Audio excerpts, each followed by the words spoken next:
Uh, Everybody, students, I hope you are well. I am so fine. Please be quiet. Look at the screen board.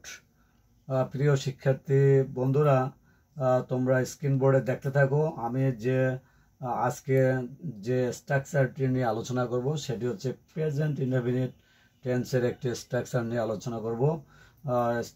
স্ট্রাকচারটি দেখতে থাকো। Technical easy rules of it. Present indefinite টেন্সের বাংলা রূপটি হচ্ছে বাংলা ক্রিয়া শেষে যদি ই, এ, অন্ত্যেষ্টিয় জ, ও থাকে তাহলে এ ধরনের যদি থাকে তাহলে মনে করব যে এটি প্রেজেন্ট ইনডেফিনিট টেন্স বা অ্যাফার্মেটিভ সেন্টেন্সের ক্ষেত্রে পড়ে। অ্যাফার্মেটিভ সেন্টেন্সের স্ট্রাকচারটি দেখো বা প্রেজেন্ট ইনডেফিনিট টেন্সের স্ট্রাকচার অনুসারে এখানে ম্যাথমেটিক্যাল টার্ম তুলে ধরছি। Subject plus verb, base form oblique S form plus object oblique EX. এই অনুসারে দেখো একটি সেন্টেন্স তৈরি করতে যাচ্ছি। সেটি হচ্ছে আই হচ্ছে সাবজেক্ট, ইট হচ্ছে বেস ফর্ম আর রাইট হচ্ছে অবজেক্ট। এখানে ইট সম্পর্কে একটু এক্সপ্লেন করি। ইট কেন বেস ফর্মে গেল?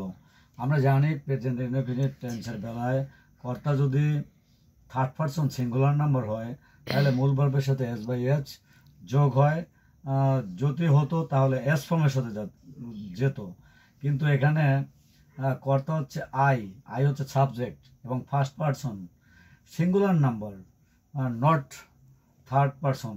এই কারণের জন্য কিন্তু ইট হয়েছে এবং বেস ফর্মের সাথে চলে গিয়েছে। তাহলে অ্যাজ এ রেজাল্ট কী দাঁড়ায়? অ্যাজ এ রেজাল্ট দাঁড়াচ্ছে আই এট রাইস, আমি ভাত খাই। এটি একটি প্রেজেন্ট ইনডেফিনিট টেন্সের এক্সাম্পল।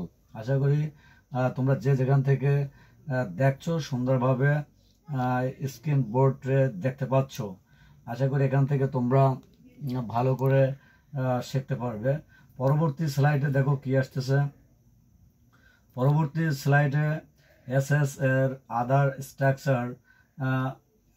এর আগেরটি ছিল কিন্তু অ্যাসারেটিভ সেন্টেন্স, সেখান থেকে যেটাকে বলা হয় হ্যাঁ বোধক অ্যাফার্মেটিভ সেন্টেন্সের স্ট্রাকচার দেখিয়েছিলাম।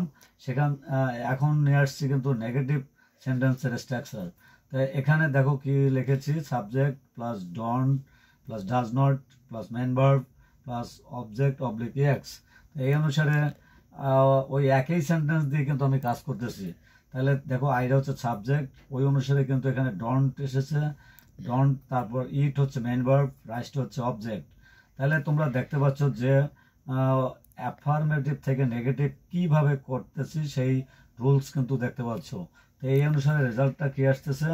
রেজাল্টটা আসতেছে আই ডন্ট ইট রাইস, আমি ভাত খাই না। তাহলে আমাদের এই যে দুটি স্লাইড নিয়ে যে ক্লাসটি তোমাদেরকে দেখালাম এটি হচ্ছে একটি চেঞ্জিং সেন্টেন্সের এক্সাম্পল। এটি অত্যন্ত পরীক্ষার জন্য গুরুত্বপূর্ণ।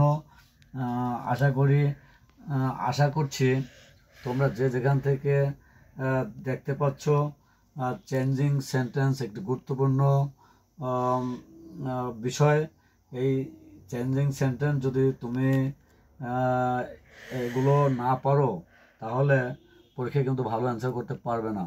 এখানে যে সহজভাবে তুলে ধরলাম আশা করছি তোমরা বুঝতে পেরেছো।